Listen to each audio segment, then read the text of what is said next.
Gimana kabarnya hari ini? Alhamdulillah sehat. Vika sendiri bagaimana? Alhamdulillah. Begini Bu, saya ada tugas dari guru penggerak, yaitu bagaimana Ibu saat mengambil keputusan dengan nilai-nilai kebajikan. Baik. Mungkin ada sedikit mengganggu waktunya Ibu ini. Tidak apa-apa, selama saya masih bisa membantu. Alhamdulillah. Yang saya tanyakan ya Bu, selama ini bagaimana Ibu dapat mengidentifikasi kasus-kasus yang merupakan dilema etika atau bujukan moral yang terjadi di lembaga jenengan? Baik Bu Vika, selama ini saya mengambil keputusan itu bagaimana cara identifikasi apakah keputusan yang saya ambil itu merupakan dilema etika atau bujukan moral. Begini Bu Vika, untuk dilema etika itu ada dua kepentingan yang dua-duanya ini sama-sama benar. Nah, dua-duanya ini memiliki kepentingan yang tidak sama, tapi dua-duanya benar. Nah, ketika kita dihadapkan dengan kepentingan bujukan moral itu, salah satu kepentingan ini benar, yang satunya salah. Tetapi biasanya orang-orang menganggap itu hal yang wajar. Padahal salah satunya itu memiliki nilai negatif, maka yang itu dinamakan bujukan moral. Seperti itu. Oh ya, lalu bagaimana Ibu saat menjalankan atau dalam pengambilan keputusan itu, terutama di kasus-kasus di mana ada dua kepentingan yang sama-sama benar menurut Ibu barusan, mengandung nilai kebajikan, dinilai dari apanya itu Bu? Untuk keputusan, kita mengambil keputusan itu kan harus benar-benar dilihat dulu masalahnya itu apa, kemudian kita harus mempertimbangkan keputusan kita itu apakah sudah tepat, kan seperti itu ya Bu Vika.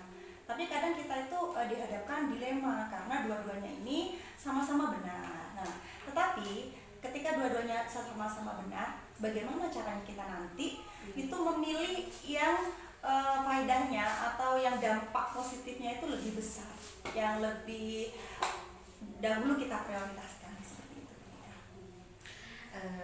Dan juga jika boleh tahu ini ya Bu ya, langkah-langkah atau prosedur seperti apa yang biasa Ibu lakukan selama ini? Untuk prosedur pengambilan keputusan itu biasanya saya ini tidak sendiri, karena menurut saya mengambil keputusan ketika kita hanya memikirkan sendiri masalah tersebut dan kita harus menentukannya sendiri itu terasa sangat berat. Jadi prosedurnya memang apabila ada suatu permasalahan kita lakukan kolaborasi. Jadi bersama ahli sejawat, bisa bersama komite atau bersama wali murid, tergantung dari permasalahan apa yang terjadi begitu. Ketika kita kolaborasi atau bersinergi dengan beberapa stakeholder terkait, itu memang sangat-sangat membantu sekali karena sudut pandang kita mendapatkan sudut pandang yang berbeda, pemikiran yang berbeda. Kadang manusia itu kan terbatas ya Bu ya, meskipun sudah sangat luar biasa, tapi pasti ada keterbatasan. Dan kadang seperti itu tidak kita dapatkan dari kita sendiri. Jadi kalau semakin banyak pendapat, itu sudut pandangnya berbeda, itu semakin mudah kita mengambil keputusan. Seperti itu. Jadi itu merupakan apa ya, hal yang sangat efektif ya Bu ya, begitu ya. Kemudian hal-hal apa saja ini Bu yang selama ini merupakan tantangan nih bagi Ibu ketika saat pengambilan keputusan? Saat pengambilan keputusan biasanya tantangannya itu ketika kita sudah mencapai kesepakatan, tetapi ada beberapa pihak itu kadang merasa keputusan yang kita ambil itu masih belum maksimal, seperti itu. Dampaknya itu baru terasa ketika keputusannya sudah diambil. Oh ternyata keputusannya seperti ini, dampaknya masih ternyata saat realisasi enggak seperti itu, gitu loh Bu. Itu tantangan sekali. Jadi benar-benar mengambil keputusan itu menurut saya itu suatu tantangan itu sendiri, seperti itu Bu Rika. Lalu ini ya Bu ya, yang saya tanyakan lagi, apakah ada jadwal tertentu dalam sebuah penyelesaian dilema etika? Mungkin ada urut-urutannya, prosedurnya seperti apa? Kalau menurut menurut saya permasalahan itu kapan waktu tepatnya itu tergantung ya Bu ya, tergantung dari permasalahan tersebut. Jadi apakah permasalahan ini urgent? Apabila itu urgent, langsung kita tangani, langsung kita lakukan sinergi tadi. Tetapi kalau memang masalah itu masih bisa ditangani itu dalam waktu yang relatif agak lama, jadi kita pikirkan matang-matang seperti itu. Tergantung dari permasalahan. Tergantung masalahnya ya Bu. Iya, ya. benar. Kemudian mungkin ada ini faktor-faktor yang bisa memungkinkan untuk memudahkan saat pengambilan keputusan. Mungkin faktor-faktornya kita harus hadir penuh gitu ya Bu ya, mindfulness ya. Jadi kita harus gimana ya, harus saat pengambilan keputusan itu pikiran kita tuh harus hadir sepenuhnya. Kalau pikiran kita kemana-mana itu pasti saat pengambilan keputusan itu nggak maksimal. Jadi intinya itu ya harus mindfulness seperti itu. Baik Ibu, ini pertanyaan terakhir dari saya ini.